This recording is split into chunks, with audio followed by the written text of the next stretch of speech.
가격은 미국 소비자들에게 더 입맛에 맞는 방향으로 움직이고 있습니다. 소비자 물가 지수에 의해 측정된 연간 인플레이션은 3월에 9개월 연속 하락했습니다. 그리고 2010년 9월 이후 처음으로 식료품 가격이 월별로 하락했습니다. 노동통계국은 수요일에 3월에 끝난 12개월 동안 물가가 5% 상승하여 2월에 6%에서 하락했다고 보고했습니다.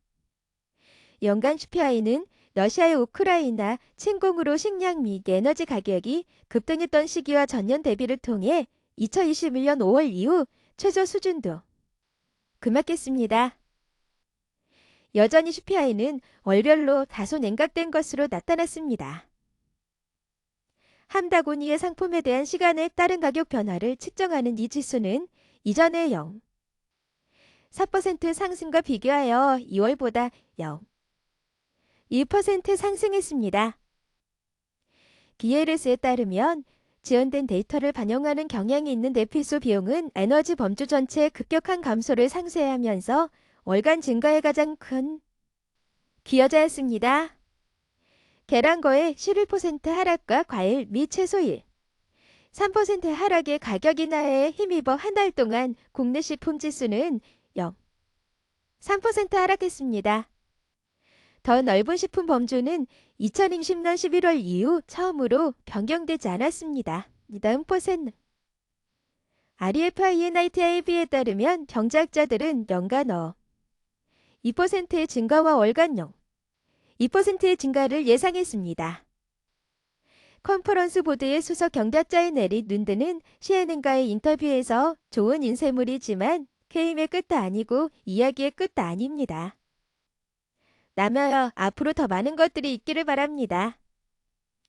그리고 우리는 올바른 방향으로 가고 있습니다. 라고 말했습니다. 식품과 에너지에 자주 휘발되는 구성 요소를 제거하여 핵심 CPI는 한 달 동안 0.4% 성장하여 연간 6%의 성장률을 보였습니다. 2월 핵심 CPI는 전월 대비 5%, 전년 대비 5% 상승했습니다. 겉으로는 가격 압박이 줄어들고 있습니다. 하지만 박스를 열었을 때 핵심 인플레이션은 2021년 5월 이후 가장 높은 속도로 가속화되었습니다.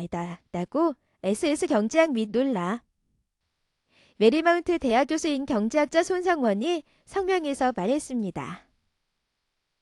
이는 중앙은행이 설정한 목표 2%를 훨씬 넘는 것입니다.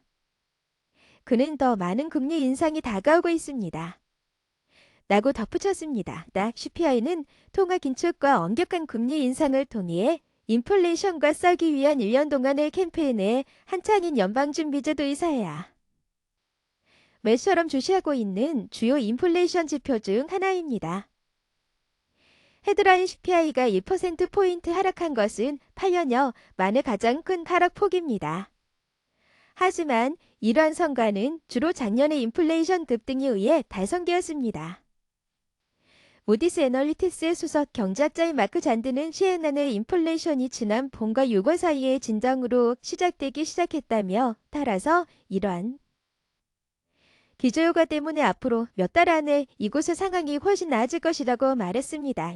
계절적 조정에도 불구하고 월별 변화는 변동성이 클 수 있기 때문에 일반적으로 연도별 비교를 통해 이러한 변동성을 완화할 수 있습니다.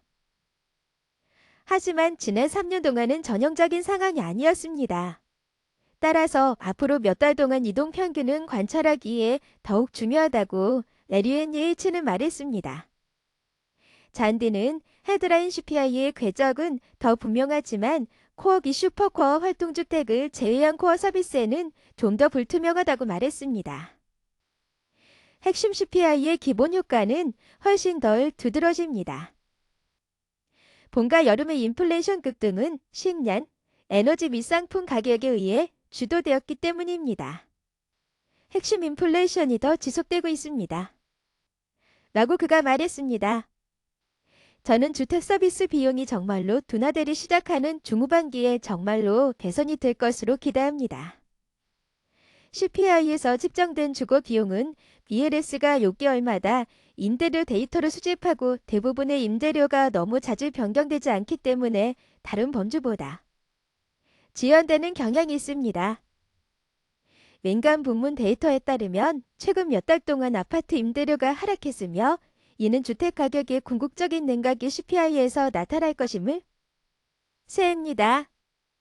그러나 주택을 철거하는 것은 여전히 완고하게 높은 수준을 유지하고 있는 슈퍼코어 인플레이션 측정치를 나뉩니다. CIBC 프라이버 뇌스어스 고정수익 책임자인 게리 피제트이지오는 성명에서 슈퍼코어는 임금과 상관관계가 있습니다. 따라서 연준은 임금 상승 둔화 신호로 이 지표의 일부 완화를 고려할 것입니다. 라고 말했습니다. 오늘 보고서에 따르면 슈퍼코어는 3월에 감속되었지만 3개월과 6개월 기준으로 연율 4%를 유지하면서 인플레이션의 끈적끈적한 요소로 남아 있습니다. 이것은 너무 빠르고 노동시장이 소외되어 있다는 신호입니다. 라고 그가 덧붙였습니다. 런던은 3월 CPI 궤적은 또 다른 금리 인상을 테이블에서 제거하지 않는다고 말했습니다. 그는 오늘 인플레이션 데이터에 몇 가지 고무적인 소식이 있었지만 연준을 일시 중단시키기에는 충분하지 않다고 생각한다고 말했습니다. 따라서 우리는 5월 회의에서 분기점 인상과 그 이후에 추가적인 인상을 예상하고 있습니다. 연준의 싸움은 지난 3월 2개의 지역 미국 은행이 파산하면서 더욱 복잡해졌고 이는 이후 금융산업에 혼란을 야기했습니다.